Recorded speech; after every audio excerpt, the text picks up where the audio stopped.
Ready to line up against a very high-quality football team right now. How would you say that they differ from when you last played them at the end of last season? I mean, there's been a lot of football since last year.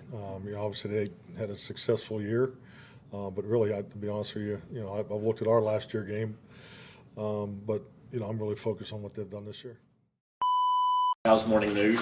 You start with a few of your injury guys as far as Carson and Bland, what their status will be today. We're going with a limited practice, so Carson will be part of that limited group. Bland, he'll be on a pitch count, but he'll do mostly everything we'll do today.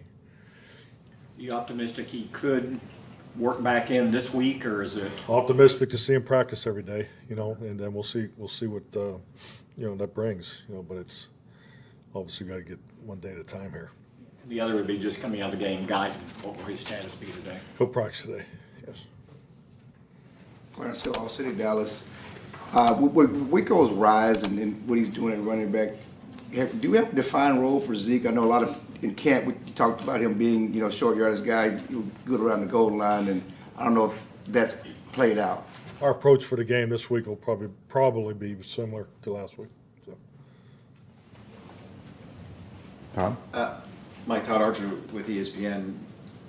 Where is the confidence in the run game coming off that week that you had last week against Pittsburgh, going against another strong run defense? Well, I think clearly, the last 2 weeks is what we want to look at, and I just think like everything with these statistics, and it's something that we emphasize is, we've played 5 games, and 2 of them were out of balance. So we want to play with balance as far as the opportunities that we're presenting to our players, both in run and pass offensively. So, but the efficiency of the last 2 weeks, run efficiency has been, above the 55% is where you want to live. So we definitely want to build off of that.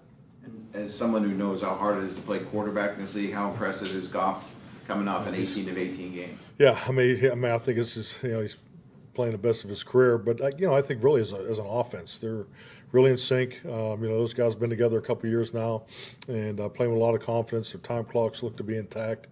Their shifts and motions. The way the tempo, and so it's there are definitely numbers that they've put up are reflected by the video.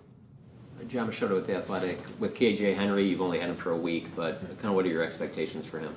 Well, obviously opportunity in front of them. So, we'll just keep working them. And today's, we're going to be smart today just because of getting back so late on Monday morning and all that. But I like to see him take the next step, and obviously there's opportunity in front of him. And then, what's the latest that you have with Micah Parsons?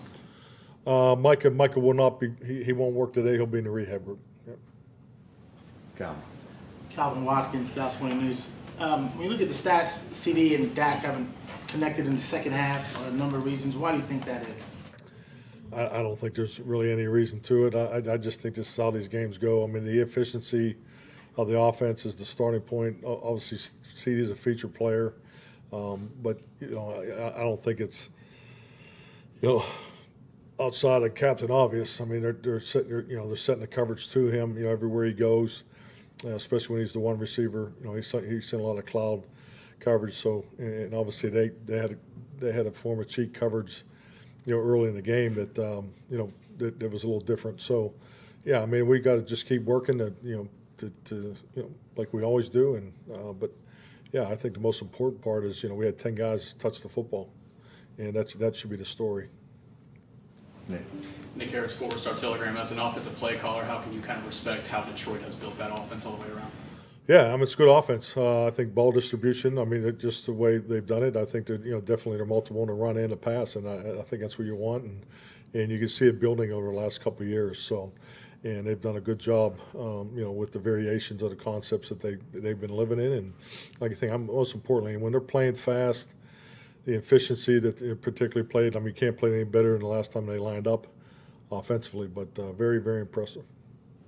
Saadi's The Athletic. Mike, with your tight ends, how do you feel like they are in the run game, blocking, specifically Jake? How have you seen kind of him improve in that area? They're doing a nice job. We're trying to play those guys more, getting the other guys in there too. But I think Jake's having a good year. He's come off the knee injury he had there in Cleveland. He's responded very well. But I think he's having a good year. Lindsay. or Sydney, I'm sorry. Coach, Sydney for DG10 Sports, how would you say, what is different about the Lions this season? What is different? I mean, every year's different. I think just like anything, I've always believed that it's not who you play, it's when you play them. And they're coming off a bye week. They were very impressive in their game against Seattle. So, we're getting ready to line up against a very high-quality football team right now. How would you say that they differ from when you last played them at the end of last season? I mean, there's been a lot of football since last year. Obviously they had a successful year, but really, to be honest with you, I've looked at our last year game, but I'm really focused on what they've done this year. Babe. Babe Loffberg, 105.3 The Fan. Mike, when you came into the league, the practice squad basically consisted of stashing players on IR, and then went to 5, and then the evolution of it, and now you're up to 16 or 17. How much has that changed everything, especially, or in particular, I should say, your defensive end position? You lose your top 4 guys, and you got a 8, 9-year veteran sitting on the practice squad there to bring up. Well, no, I think the roster changes since the pandemic have been outstanding, to say the least. I think it's, number one, gives you the opportunity to continue to work with players, just the size of the practice squad. I think the IR adjustments were now post-pandemic are very common sense to give you a position to work with this. And I just think like anything, the season's longer, you have less training, in the off season and training. So all those things factor. So I think that the opportunity to utilize the IR return is a great vehicle. I mean, I'm all for it. And as a coach, when they made the practice squad, so it wasn't just first and second year players, was that a big? Well, that's what I'm saying. All those things I think have been outstanding. Yeah, to be able to have an experienced player and look at it from a player's perspective. I mean, I just think when you look at the cap, the salaries and all the things that go into it, and the league, it's been young in the last 15 years, frankly, maybe even last 20 years. The middle class of the players, those there's a lot of really good players there that didn't have opportunities. So it's great to see those guys having opportunities. No, I think it's awesome. Patrick. Hey, Mike. Patrick Walker, Cowboys.com. The last 2 times Jordan Lewis faced Jared Goff, he got an interception on both occasions, and then you look at his demeanor and his level of play against the Steelers and just how in year 8 he continues to play at a high level. Can you talk about the value of how his demeanor helps sets the tone for what you want your defense to look like? Yeah, Jay Lewis is a tone setter. I mean, always has been. I know him since in my time here, and I think it's very, very apparent in the locker room. And then it obviously carries over to the field. I mean, that's his play style. Super competitive, always has been. So overcome that major injury. He's back.